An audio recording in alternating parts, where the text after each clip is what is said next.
भगवद्गीता या शब्दाचा सरळ अर्थ भगवंतांनी गायलेलं गीत असा आहे. आता माणूस जेव्हा आनंदात असतो तेव्हाच गातो. गायन ही आनंदाची अभिव्यक्ती असते. भगवंत स्वतःच आनंद स्वरूप आहेत. त्यांनी गायलेलं गीता हे एक आनंद गीतच आहे. हे गीत गात गात आपलं जीवन आपण आनंदी करू शकतो. हरि ओम. आता आपण या 13व्या अध्यायातल्या 18व्या श्लोकाकडे येतोय. इति क्षेत्रं तथा ज्ञानं ज्ञानं चोक्तं समासतः मद्भक्त एतद्विज्ञाय मद्भावायोपपद्यते.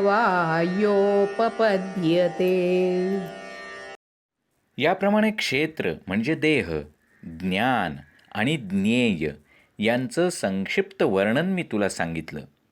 केवळ माझा भक्तच हे पूर्णपणे जाणून माझ्या स्वभावाला प्राप्त होऊ शकतो. इति म्हणजे अशा प्रकारे क्षेत्रम तथा ज्ञानमचं जे क्षेत्र म्हणजे काय, तसंच त्याचं ज्ञान म्हणजे काय, ज्ञेय म्हणजे जाणण्यासाठी योग्य असं काय आहे, ते परमात्म्याचं स्वरूप आहे. अर्थातच समासता म्हणजे संक्षेपाने उत्तम. मी तुला अगदी उत्तम समासता उत्तम म्हणजे संक्षेपाने सांगण्यास सांगितलं.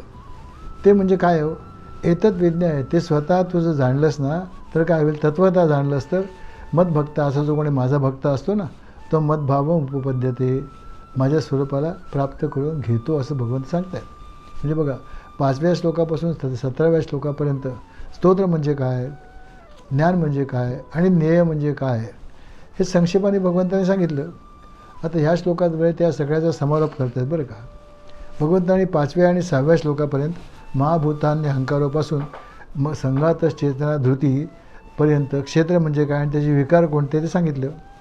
नंतर 7व्या ते 11व्या श्लोकांमधून अमानित्व मादंभित्व तत्त्वज्ञानाचं दर्शनम अशा एकंदर 20 ज्ञानसाधनाही सांगितल्या. तेच तर ज्ञान आहे ना. आणि 12 ते 17 श्लोकांमधून सगुण साकार निर्गुण निराकार अशा परमात्म तत्त्वाचं निर्देश संक्षेपाने दिले. ते ज्ञेय. आता तेच केवळ जाणण्यायोग्य आहे असं स्पष्ट मत पण सांगितलं. हे सारं कशासाठी सांगितलं आपल्याला हो, क्षेत्र आणि ह्याचे विकार आपण जर जाणले ना ते सगळं दोषयुक्त आहे, अंतिम दुःखद आहे हे आपण जाणावं आणि त्यांच्याबद्दल आपल्यामध्ये वैराग्य निर्माण व्हावा हेतू आहे. आता भगवंताने आपल्याला 20 ज्ञानसाधना सांगितल्या. त्या करून काय होईल, देहात्मभाव कमी होईल आणि हाच त्याचा उद्देश आहे. या साधना करणं म्हणजेच ज्ञान प्राप्त करणं आहे बरं का. आणि ज्ञेय काय आहे, भगवंताचं स्वरूप. भगवंताचं स्वरूप काय आहे ते आपण पुस्तकातून वाचतो, प्रवचनातून ऐकतो, पण ते आहे साधनात्मक ज्ञान बरं का. साधनात्मक जेव्हा ते ज्ञान आपल्या जीवनात प्रत्यक्ष उतरवतो ना तेव्हा होतं सिद्ध ज्ञान. भगवंत पुढे सांगतात, असा जो माझा भक्त आहे मदभक्त आहे एतद् विज्ञाय, तो हे ज्ञान विज्ञाय म्हणजे प्रत्यक्ष जीवनात उतरवून मदभाव उपपद्यते, माझ्या भावाला येऊन प्राप्त होतो. हे सगळं कोणाला लागू आहे, पण माझ्या अशा भक्ताला. आशा म्हणजे कशा हो, कोणता भक्त भगवंतांना अभिप्रेत आहे. मंडळी, जो भक्त केवळ अनेक प्रकारच्या माळा घालतो, अनेक टिळं लावतो, सतत भगवंता हरी विठ्ठला असं म्हणतो, तो भगवंतांना भक्त इथे अभिप्रेत नाही आहे. तो अर्थात भक्त नक्कीच आहे, पण भगवंताच्या स्वरूपाला प्राप्त होण्यासाठी तेवढं पुरेसं नाही.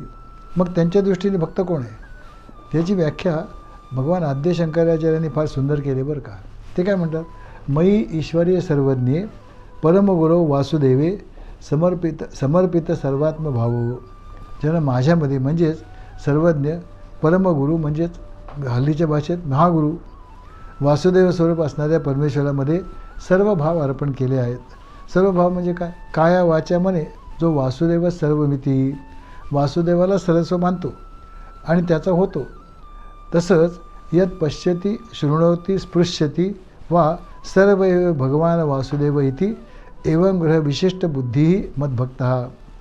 जो जे पाहतो ऐकतो किंवा ज्याला ज्याला स्पर्श करतो ते सगळं भगवान वासुदेव स्वरूपच आहे अशी ज्याची निश्चित धारणा आहे, ज्याच्या बुद्धीमधून सगळे विकार पूर्णपणे नाहीसे झालेले आहेत आणि केवळ भगवंतच माझा उद्धार करता आहे अशी ज्याची पक्की निष्ठा झाली, असा भक्त भगवंतांना अभिप्रेत आहे बरं का.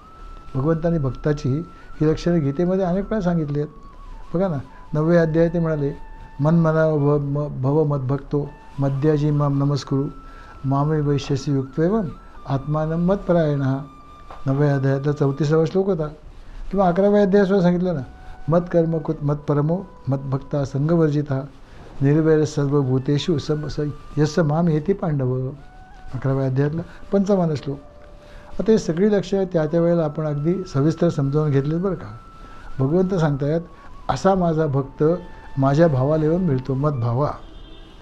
आता भाव म्हणजे काय हो? भाव करायला तर सगळ्यांनाच आवडतं, खरेदी करायला कोणाला आवडत नाही. आणि खरेदी करण्यामध्ये घेण्यापेक्षा भाव करणं घासाघीस करणं माणसाला जास्त आवडतं की नाही. आता भगवंत तर सर्वज्ञच आहेत ना. आणि त्यांनी त्यांचा भाव अगोदरच सांगून टाकलं आहे. काय सांगितलं आहे त्यांनी? पत्रम पुष्पम फलम तोयम योमे भक्त्या प्रयच्छती. अगदी स्वस्त आहे तो. पान फूल फळ काही द्या असं म्हणतात भगवंत. पण मंडळी हे म्हणायला सोपं आहे, हे देणं वाटतं तितकं सोपं नक्कीच नाही आहे. अहो श्यामला विकत घेता येतं हो, पण जन्मभरीच्या श्वासाहितके मोजे रे हरिनाम असं करावं लागतं बरं का. असा अनन्य भक्त मदभावाला कसा प्राप्त होतो ती प्रक्रियाही मोठी जाणण्यासारखी आहे. भगवंत काय होतं, भगवंताचा भक्त जो असतो तो हळूहळू भगवंताचं नामसंकीर्तन करायला लागतो आणि मग तो सत्वगुणी प्रधान होतो. त्याचं अंतःकरण शुद्ध होऊन जातं. मग त्याच्या अंतःकरणामध्ये ज्ञानजिज्ञासा जागृत होते. सगळ्या विषयांच्या आसक्तीपासून तो सुटतो. मग पुस्तकातून प्रवचनातून सत्संगातून सद्गुरूंच्या मुखातून वेदांतशास्त्राचे सिद्धांत जाणून घेतो. नंतर कठोर आत्मपरीक्षण करतो. तसंच त्या वेदांत सिद्धांतावर स्वतः मनन चिंतन निधिध्यासन करतो. आणि मग सर्व द्वैतांच्या पलीकडे असलेला परमात्मा त्याला हळूहळू समजायला लागतो बरं का. आणि मग भगवंत त्याच्या माध्यमातून अभिव्यक्त व्हायला लागतात. हेच आहे मद्भावा उपपद्यते. तो स्वतः देहधारी परमेश्वर बनतो. याची अनुभूती आणि अपरोक्ष ज्ञान पण त्याला प्राप्त होतं. आता खरं असं आहे की तो परमात्मा सर्वांचे अंतर्यामी आहे की नाही? नक्कीच आहे. आपल्या अंतरंगात प्रथमपासूनच तो आहे. पण त्यावर काय झालं आहे, मायामोहाची काजळी अगदी दाट झालेली आहे.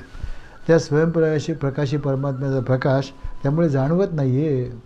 पण एकदा ही माया मोह आसक्ती यांची काजळी दूर केली ना की त्याच्यातलं परमात्म तत्त्व स्वयंप्रकाशी तेजाने चमकायला लागतं. दुसरं काहीच नाही आहे. आता हा जो श्लोक आहे ना याच्यावर ज्ञानदेवाने फार मोठं भाष्य केलं आहे बरं का. हे स्वतःच पाहू आपण. पण ह्याच्यामध्ये एक महत्त्वाचं अजून एक आहे. काय माहिती आहे का, की आता भगवंत पुढच्या श्लोकापासून ना थोडंसं आपल्याला सांख्ययोगाबद्दल सांगणार आहेत. आता या सांख्ययोग कोणी सांगितलं? कपिल मुनींनी. कपिल मुनी हा अवतार भगवंताचाच अवतार होता हो. या कपिल मुनीबद्दल आपण पूर्वी ऐकलेलं पण आहे. कर्दम मुनी आणि देवहूती यांचे ते पुत्र होते आणि सांख्य दर्शनाचे ते प्रवर्तक मानले जातात. हा जो सांख्य मार्ग आहे ना तो प्रकृती आणि पुरुष यांच्या संदर्भात काय सांगतो हे भगवंत आपल्याला पुढच्या श्लोकापासून सांगणार आहेत. आता प्रकृती आणि पुरुष म्हणजे काय?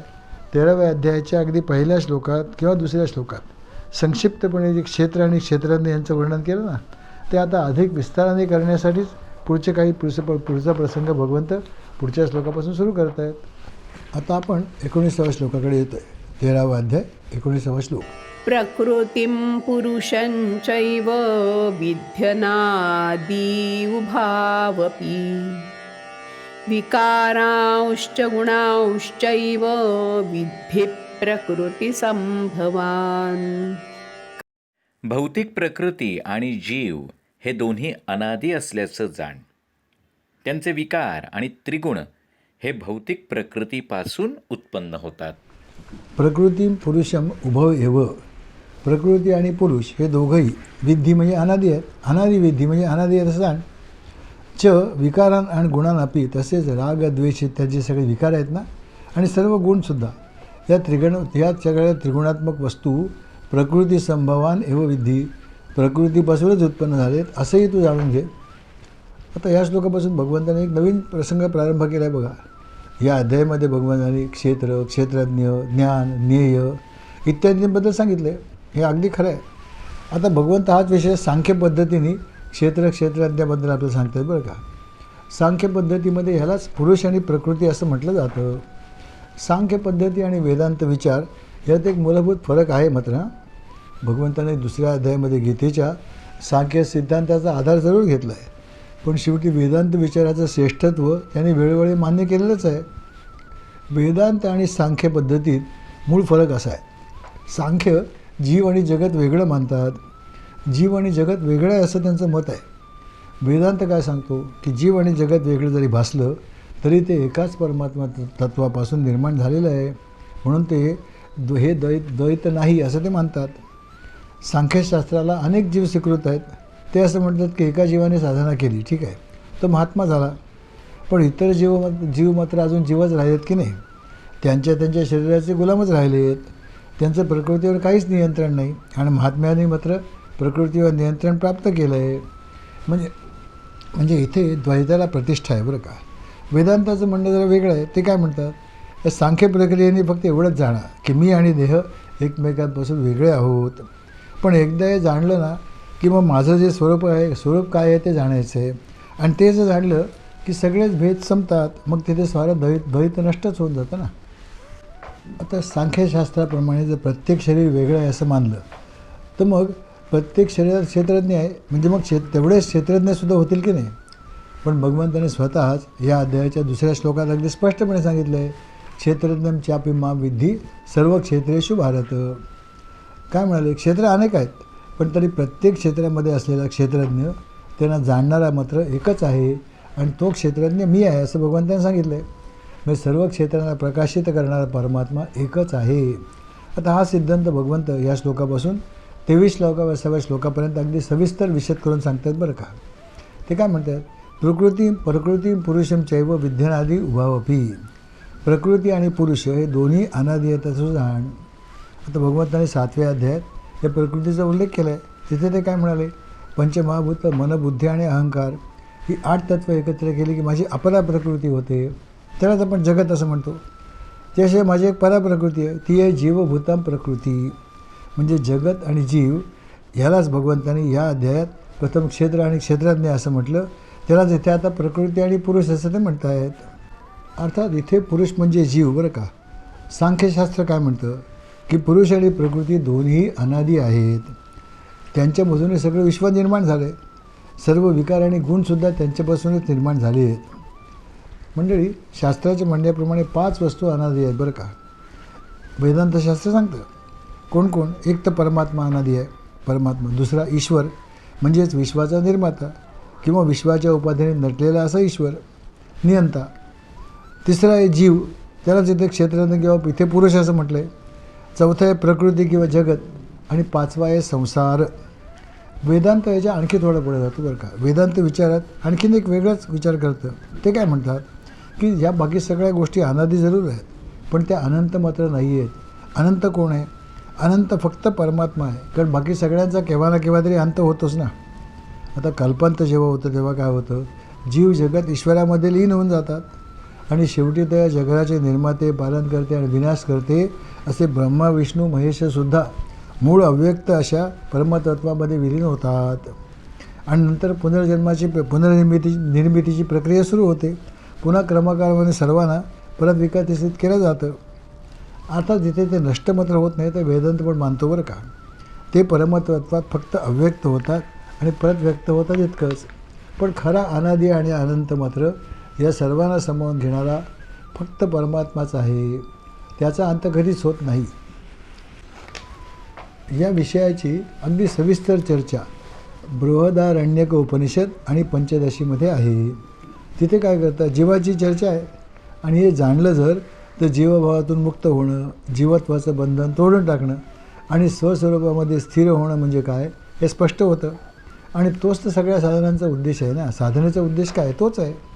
या संबंधात मी आपल्याला मागे सांगितलेलं आठवत असेल की सांख्यशास्त्र हे सिद्धांत आहेत, आणि ते सिद्धांत जीवनात प्रत्यक्ष कसे उतरवायचे याचं मार्गदर्शन करणारं शास्त्र म्हणजे पातंजली योग दर्शन आहे. एक आहे ज्ञान आणि दुसरं आहे अप्लाइड नॉलेज, ते अंमलात कसं आणायचं शास्त्र. आता पातंजली योगशास्त्राप्रमाणे भगवंताशी जोडलं जाणं, या योग साध्य होणं हे अगदी शक्य आहे. पण कसं साध्य होतं, योगच चित्तवृत्ती निरोधा. की चित्तवृत्तींचा निरोध केला की योग सिद्ध होतो. त्यात योगाचं फलितही सांगितलं पुढे, तदा द्रष्टू स्वरूपे अवस्थानम. त्यानंतर माणूस आपल्या स्वस्वरूपाशी स्थिर होतो. जेव्हा या चित्तवृत्तींचा निरोध होतो अशा चित्तवृत्ती विरहित मनालाच चैतन्य असं म्हणतात. हेच आहे मनाचं चैतन्यीकरण. हे जे चित्तवृत्ती रहित मन आहे ना, चैतन्य आहे, त्याच्यामध्ये निष्ठा प्राप्त कशी करायची जीवनामधून कसं सुटायचं, जीवभावातून कसं सुटायचं, यासाठीच हे सगळा प्रपंच भगवंत करतायत. ते पुढे काय सांगतात बघा, विकारांश्च गुणाश्चैव विद्धी प्रकृती संभवान. सर्व विकार आणि हे गुण केवळ प्रकृतीचेच आहेत, पुरुषाशी त्याचा काही संबंधच नाही आहे. आता मुळात काय आहे, आपला देह, इंद्रिय, प्राण, मन, बुद्धी, अहंकार, तसंच शब्द, स्पर्श, रूप, रस, गंध हे 5 विषय, तसंच सगळी पंचमहाभूतं, हे सगळे प्रकृतीचे विकार आहेत हो. आणि जे 3 गुण आहेत, सत्व, रज, तम, त्यामधून काय निर्माण होतं, सुख, दुःख, इच्छा, राग, द्वेष, लोभ, मोह, मद, मत्सर, काम, संकल्प, भ्रम, भीती, हे सुद्धा सगळे इंद्रियांचे सगळे व्यापारसुद्धा त्यातूनच निर्माण होतात. हे सारे गुणसुद्धा प्रकृतीपासूनच निर्माण झालेले दिसतात. आणि हे गुण काय प्रत्यक्ष दिसत नाहीत हो. आता गंमत अशी आहे की सत्व, रज, तम इत्यादी गुण प्रत्यक्ष दिसतात कुठे, आपण ते अनुमानानं जाणतो. कार्यावरून कारणाकडे जातो. जिथे जिथे जडता दिसते ते तमोगुणाचं कार्य आहे, जिथे क्रियात्मकता दिसते ते अर्थात रजोगुणाचं कार्य आहे, आणि जे ज्ञानात्मक आहे ते सत्वगुणाचं कार्य आहे असं आपण मानतो. ही काही प्रत्यक्ष अभिव्यक्ती नाही ना, ही प्रकृतीची काल्पनिक अशी प्रक्रिया आहे. पण हे सगळं का जाणायचं हो, कारण हे जाणलं नाही ना तर आपण काय होतं, गुणातच फसून जातो. आता मला सात्विक व्हायचं आहे, पुण्य करायचं आहे, लोकांनी मला चांगलंच म्हटलं पाहिजे, असं वागायचं आहे, तसं वागायचं आहे, असं करायचं आहे, तसं करायचं आहे, हे खायचं आहे, ते टाळायचं आहे, हे सर्व काही या गुणमहात्म्यामुळेच येतं ना. ते आवश्यक आहे, जरूर आहे बरं का जीवनामध्ये, पण हे काही सर्वस्व नाही ना. हे ठीक आहे, जोपर्यंत आपण पहिल्यांदा साधनेमध्ये लहान असतो, छोटे असतो, साधना नुकतीच सुरू केलेली असते, छोटे शिशु किंवा मोठा शिशु, ज्युनियर KG, सिनियर KG वर्गात ठीक आहे ना. पण आता स्वस्वरूपाच्या ज्ञानसाधने मात्र या सर्वांच्या पलीकडे असलेलं तत्त्व जाणायचं आहे, ते महत्त्वाचं आहे ना. बघा ना, ज्याप्रमाणे एखाद्या छोट्या बीचा पुढे मोठा वृक्ष होतो, त्याचप्रमाणे या त्रिगुणात्मक प्रकृतीमधून विश्वाचा विस्तार होतो. पण सर्वांचा आधार असलेला परमात्मा मात्र कसा आहे, पूर्णपणे असंग आहे, अविकारी आणि क्रियारहित आहे. अव्यक्तामध्ये हे सत्व, रज आणि तम हे गुण केवळ साम्यावस्थेत असतात. आणि हा जीव मात्र काय करतो, शरीराशी तादात्म्य पावतो आणि मी भोगता, मी करता अशा वासनांची शिकार होतो. त्यामुळे प्रकृतीमध्ये गुणवैषम्य निर्माण होऊन साऱ्या संसाराची निर्मिती होते. येऊन हेच जाणायचं आहे की हे सगळं प्रकृतीचं कार्य आहे, परमात्म्याचं नाही. हे नक्कीच आहे, हे निश्चितच आहे. आणि एक मंडळी तत्त्व जाणणं आवश्यक आहे हो. पण जीवनात केव्हा उतरवता येईल, जेव्हा अनन्य भक्तीमुळे अंतःकरण सात्विक आणि शुद्ध होईल, बुद्धी सूक्ष्म होईल, तेव्हाच. तोपर्यंत केवळ बौद्धिक कसरत आहे ना, दुसरं काहीच नाही आहे. म्हणून भक्तिशास्त्र आपल्याला अगदी स्पष्टपणे सांगतं की नाही, की जोपर्यंत भक्तीमध्ये निष्ठा प्राप्त होत नाही तोपर्यंत सर्व सगुण निर्गुण एक गोविंदोळे असंच जाणलं पाहिजे. आणि सगुण भक्तीद्वाराच पुढची प्रगती करावी, हे खरं आहे. आता भगवंतांनी सुद्धा भक्तीचं विवेचन करताना 7व्या अध्यायात 12व्या श्लोकात हेच सांगितलं ना. ते काय म्हणाले, ये चैव सात्विका भावा राजसास तामसाश्च ये मत्ते एवेती ताम विद्धी. आणि सध्या एवढं पुरं आहे ना की सत्व, रज, तमा गुणसुद्धा माझ्यापासून उत्पन्न झाले आहेत. म्हणजे गुण असेल तर ते सगुण असेल किंवा निर्गुण असेल, दोन्ही शेवटी भगवंतच आहे ना. आणि हे सर्व गुण प्रकृतीपासून कसे संभवतात, कसे निर्माण होतात, ते भगवंत पुढच्या श्लोकात सांगतायत. बघूया. हरिओम.